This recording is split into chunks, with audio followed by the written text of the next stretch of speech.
ചെറിയ പെരുന്നാൾ ദിനമാണ്. ചെറിയ പെരുന്നാൾ നമസ്കാരത്തിന് ശേഷം ഗൃഹസന്ദർശനം നടത്തുകയാണ്. ഇപ്പോൾ പാണക്കാട് കൊടപ്പനക്കൽ കുടുംബാംഗങ്ങൾ നാട്ടുകാരുമായുള്ള സ്നേഹബന്ധം ഊട്ടിയുറപ്പിക്കുകയാണ്. ചെറിയ പെരുന്നാളിൽ നിന്ന് സാദിഖലി ശിഹാബ് തങ്ങളും അതുപോലെ മുനവറലി ശിഹാബ് തങ്ങളും 24 പറഞ്ഞു. വിപിൻ സി വിജയൻ തയ്യാറാക്കിയ റിപ്പോർട്ടിലേക്ക്. ചെറിയ പെരുന്നാളിന്റെ വലിയ ആഘോഷത്തിലാണ് നാട് മുഴുവൻ.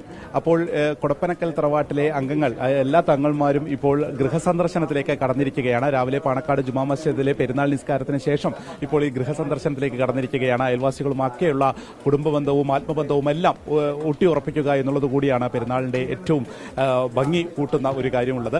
ഇപ്പോൾ മുനവറൽ തങ്ങൾ തന്നെ ചേരുകയാണ്.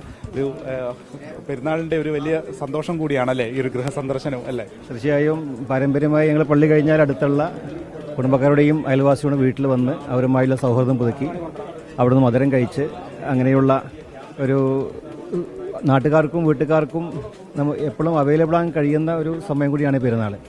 അപ്പോൾ 30 ദിവസം ഒരു ത്യാഗത്തിൻ്റെ ദിനരാത്രങ്ങൾ കഴിഞ്ഞു പോയ നമ്മുടെ പാപങ്ങളൊക്കെ പൊറുക്കപ്പെട്ട് നമുക്കൊക്കെ ഒരു ആത്മീയപരമായ നിർവൃതി കിട്ടിയിട്ടുള്ള ഒരു സന്തോഷം. അപ്പോൾ ഈ പെരുന്നാൾ എന്ന് പറയുന്നത് ഒരു ആഘോഷത്തിനപ്പുറത്തേക്ക് ഒരു പ്രാർത്ഥന നിർഭരമായ ദിവസം കൂടിയാണ്.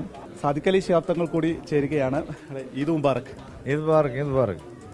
എന്നിട്ട് സന്ദർശനത്തിലേക്ക് കടന്നിരിക്കുകയാണ് അല്ലേ? അതെ, പെരുന്നാൾ നമസ്കാരം കഴിഞ്ഞാൽ പിന്നെ ബന്ധുവീടുകളിലൊക്കെ പോയിട്ട് ബന്ധങ്ങൾ ഊട്ടിയുറപ്പിക്കുക എന്നുള്ളത് തന്നെയാണ്. ഓരോ പെരുന്നാളിലും അത് തന്നെയാണ്. ഇപ്പോൾ എല്ലാവരും അങ്ങനെ തന്നെ, എല്ലാ വീടുകളിലും അങ്ങനെ തന്നെയാണ്. എല്ലാവരും വീട്ടുകാരൊക്കെ വരും, അവരൊക്കെ പരസ്പരം പിന്നെ സൗഹൃദം പങ്കുവെക്കും, ഒരുമിച്ചിരുന്ന് ഭക്ഷണം കഴിക്കും. അതൊക്കെ തന്നെയാണ്.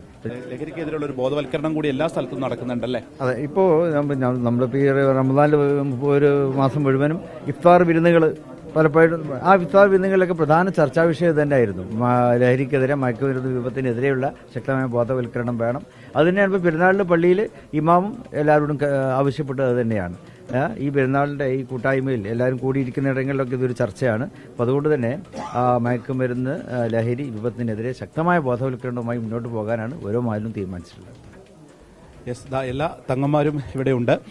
പറഞ്ഞതുപോലെ തന്നെ ഏകദേശം ഒരു മാസം നീണ്ടു നിന്നിട്ടുള്ള വലിയ നോമ്പിന്റെ ആചാരത്തിന് അനുഷ്ഠാനത്തിനൊക്കെ ശേഷം ആ സ്ഫുടം ചെയ്തെടുത്ത മനസ്സുമായി ഓരോ വീട്ടകങ്ങളും പെരുന്നാൾ കെങ്കേമമായി തന്നെ നാട്ടിൽ ആഘോഷിക്കുകയാണ്. അഭിത്തിനൊപ്പം വിപിൻ സി വിജയൻ, 24 മലപ്പുറം.